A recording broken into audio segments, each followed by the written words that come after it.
Yan gaalalay kong Astig Bisay Sweet Magnolia Chapter 1. Alex Valdemor sa isang inuupahang townhouse sa Loyola Heights, Quezon City. 331, 332, 333, walang nagbibilang ng barya. Tinatapos lang ng isang dalaga ang pang-umagang ritual na 200 push-ups at 400 sit-ups, tumatagaktak ang pawis sa mukha nito. Tinitiis ang hirap at hapdi sa mga kalamnan, mapanatili lang ang malakas na pangangatawan, tumayo ito nang makumpleto ang pagbibilang. Pumasok sa kwarto at kumuha ng tuwalya. Sinisipa ang bawat kalat at pinaghubarang damit na nasasagi ng mga paa. Pagkuway pumasok sa banyo at masiglang naligo, siya si Alexandra Micaela Preciosa Valdemor, kilala sa tawag na Alex, 23 taong gulang. May taas na 5'5" at may timbang na 48 kilo. At ito ang mga katangiang sanay taglay niya, napakataas ng B. Nang nag-iisa at nakatatandang kapatid na lalaki, napakalinis sa bahay. Ng kanyang kapitbahay, napakasinop sa gamit. Ng kanyang matalik na kaibigan, napakalambing. Ng kanyang lolo, napakagarbong manamit. Ng kanyang nanay, paano naman kamo ang mga katangian niya? Heto ang totoo, ang utak niya ay tumatakbo lamang sa trabaho. Bago matulog ay iniisip ang gagawin kinabukasan at pagkagising naman ay pinaghahandaan ang maaring mangyayari sa kanyang buong araw, hindi pala ayos ng sarili. Kung pwede lang na hindi manalamin at magsuklay sa loob ng isang araw ay gagawin niya. Wala ni isa mang hibla ng kaartehan sa katawan dahil itinuturing na kalbaryo ang pagpapaganda. Minsan ay pwede mong pagtakhan kung isa nga ba siyang babae. Pagkalabas ng banyo, nagsuot siya ng sikip na pantalong maong, puting hapit na t-shirt, leather jacket at itim na boots. Itinali ng mataas ang lagpas balikat na buhok. Nang makumpleto ang pagbibihis, kinuha niya ang baril na itinago sa kabinet. Isiniksik ito sa panloob na bulsa ng kanyang jacket. Lumabas at isinarado ang bahay. Nagsuot ng helmet at pinaandar ang kanyang motorsiklo. Wala pang 2 kanto ang layo mula sa townhouse, huminto siya sa tapat ng isang mansyon. Ipinasok ang motorsiklo at ipinarada sa garahe. Naglakad siya ng dire-diretso sa loob ng magarang bahay. May kasigaang itinapon ang helmet sa mamahaling sopa. Handa na ba ang almusal? Nagugutom na ako, sabi niya habang diretso lamang ang mga tingin. Yes ma'am Alex, sagot ng katulong na sumalubong sa pagdating niya. Lumapit siya sa mahabang hapagkainang may nakahaing mga masasarap na pagkain. Walang sabi-sabing naupo at inumpisahan ang mabilisang pagsubo. Itigil mo na nga ang pagpapanggap mong magsarili, pasigaw na sabi ni Sylvia, napatingin siya sa inang bumababa sa magarang hagdan ng bahay. Nagkibit balikat lamang siya nang makita ang magkasalubong na naman nitong mga kilay.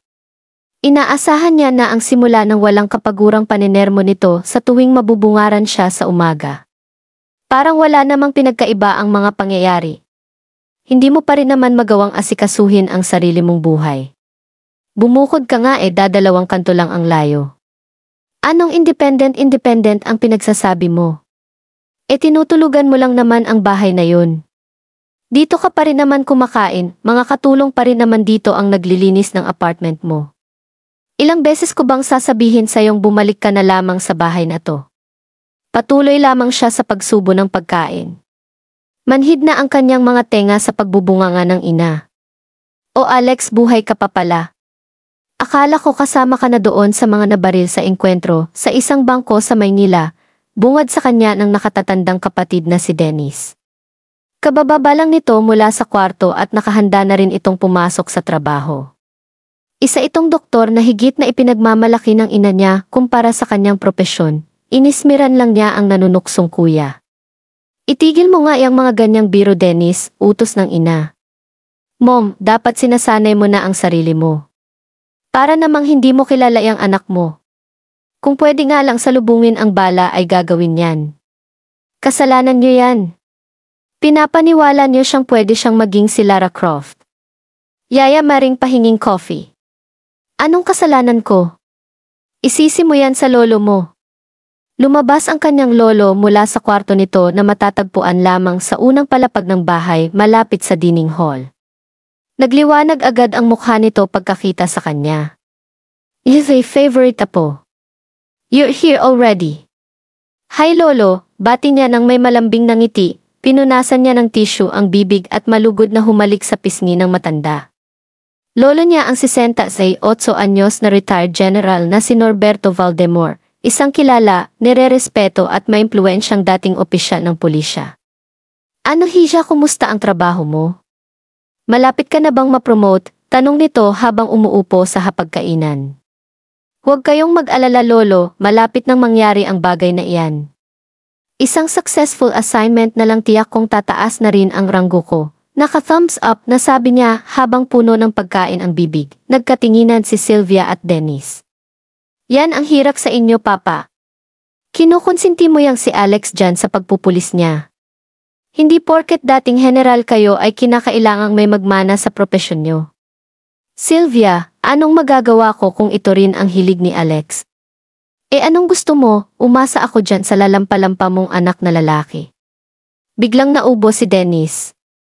Binilisan nito ang pag-inom ng kape at kaagad na tinapos ang pagkain bago pa man mapunta sa kanya ang usapan. O saan ka napupunta? Tanong ng ina nang tumayo na ang doktor sa mesa. I need to leave now. May naghihintay sa aking pasyente sa hospital, katwiran nito, tinapos na rin ni Alex ang kanyang kinakain. Humalik siya sa kanyang lolo at ina bago umalis. Teka, nasaan pala si Dad? Pansin niya. Nasa Singapore, may business meeting, nakasimangot na sagot ng magulang. Ganun ba? Sige, alis na ho ako. Inirapan lamang siya ng ina samantalang nakangiting kinawayan naman siya ng kanyang lolo habang papalabas siya ng bahay. Humugot siya ng malalim na buntong hininga pagkalabas ng hardin. Ganito lagi ang eksena sa umaga. Binubungangaan siya ng ina, tinutukso siya ng kapatid at nilalambing siya ng kanyang lolo. Samantalang ang ama naming si Lauro Valdemor ay madalas nawala sa bahay dahil abala ito sa pag-aasikaso sa kanilang shipping company. Isang bagay na ikinatutuwa niya dahil kahit papaano ay wala nang dumadagdag sa naninermon sa kanya.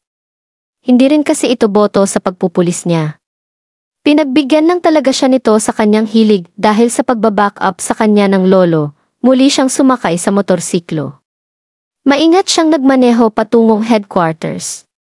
Sa kalagitnaan ng pagmumotor niya sa kahabaan ng isang malawak na kalsada ng Katipunan Avenue, may namataan siyang grupo ng mga kabataang kalalakihan na tila nag-aaway sa may sidewalk. Itinabi niya ang motorsiklo at bumaba dito. Nagtanggal siya ng helmet at lumapit sa apat na kalalakihan. Mga teenagers pa lamang ang mga ito at mukhang mga college students. Kinukwelyuhan ng isang lalaki ang isang nakasandal sa punong kahoy samantalang nakangisi lamang na nanonood ang dalawa, ngunit parehong nakakuyom ang mga kamay. Oist! Oist!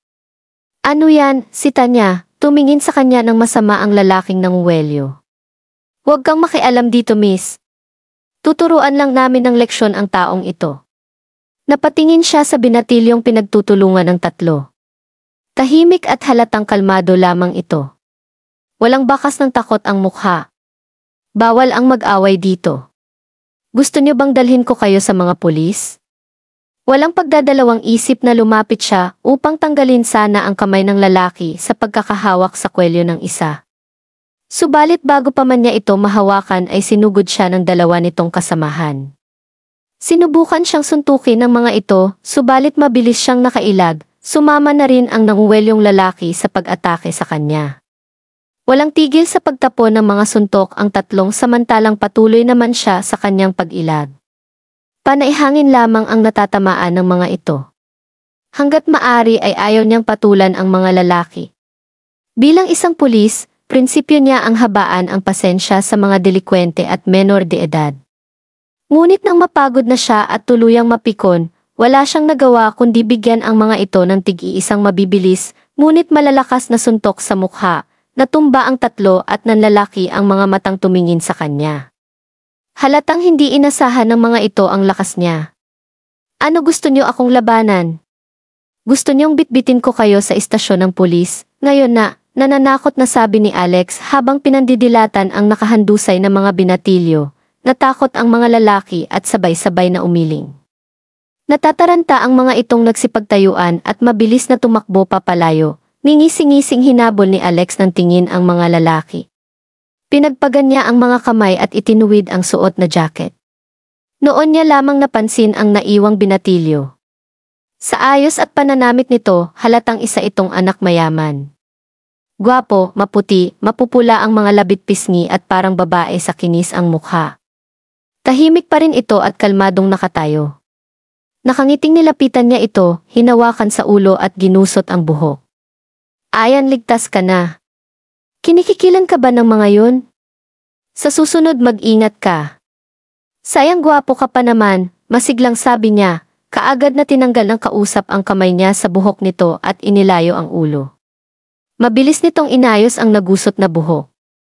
Mukhang hindi ito natuwa sa ginawa niya, napanguso siya at sabay taas ng isang kilay. Naamoy niya agad ang pagiging suplado ng kaharap. Pero ganun pa hindi siya gumalaw sa kanyang kinatatayuan. Hinihintay niya ang dapat sabihin sa kanya ng lalaki. Subalit na natiling tahimik ito at abala lamang sa pagpapagpag ng nagusot na damit. Ano? Hindi ka man lang ba magpapasalamat sa ginawa ko? Hindi nakatiis na sabi niya, kalmadong hinarap siya ng binatilyo at diretsong tiningnan sa mga mata.